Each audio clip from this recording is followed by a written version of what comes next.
Well, gas prices ticking slightly higher today following the upward trend we've been seeing over the last month, according to GasBuddy. As we head into peak travel season, how should road trippers factor gas prices into their plans? Joining us now, it's part of Yahoo Finance's Travel Guide 2024 Industry Insights.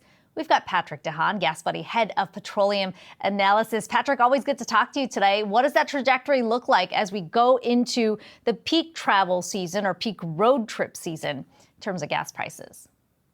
Well, Kiko, this is the time of year when we tend to see more bumps in the road ahead with rising gas prices. All of that really due to the seasonal ups and downs. Right now, the ups, refinery maintenance, a more costly summer version of gasoline coming into view, and rising demand all set the stage for gas prices that could rise another 20 to 50 cents a gallon between now and, say, Memorial Day. But all in all, it's probably not going to be quite as high as what we've seen the last couple of years. That's because some of the imbalances like COVID and Russia's war in Ukraine have faded to the rear view.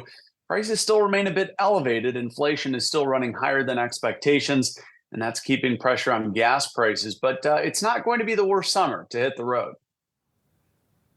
Yeah, that's a good start, at least for planning some of the summer travel. You said peak demand, or not looking specifically at demand. There's obviously the global picture we look at that tracks gas prices. There's also the demand domestically. And I wonder, Patrick, Praz was talking about how drivers are increasingly looking at plug-in hybrid EVs or, fully electric EVs. How much of that has affected demand tied to road trips or just tied to the peak travel season for gas? Well, I think that's certainly starting to come into view as the number of EVs and even things like PHEVs have increased. Gasoline demand is nowhere near record levels. In fact, even right now, it's still kind of seasonally low, although demand is going up. And I think over time, more of the reason why we're seeing gasoline demand far below record levels is because of this transition, which has accelerated significantly and likely will continue.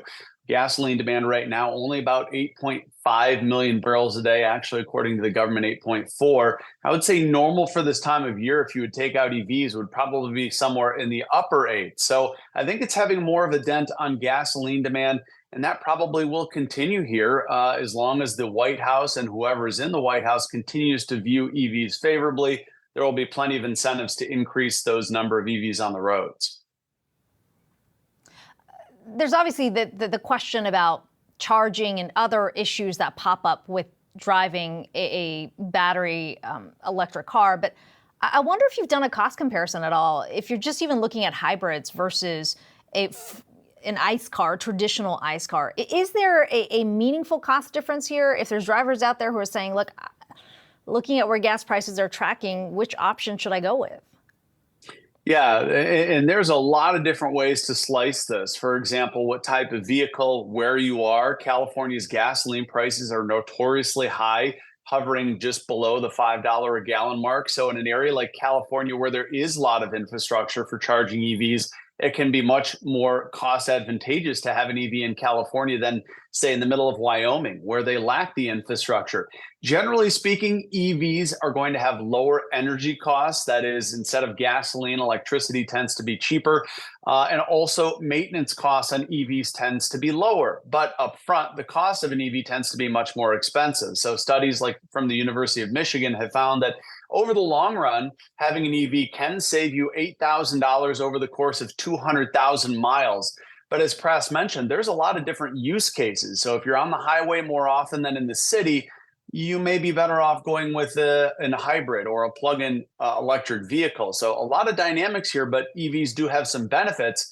Though I think in what he was mentioning, plug-in hybrid electric vehicles are really filling the void. Americans, some of them, don't want to make the jump right into a 100% electric vehicle right away. And PHEVs are certainly providing some of the benefits, lower maintenance, and certainly lower costs of filling up with electricity, as long as you can remain within those relatively smaller battery ranges.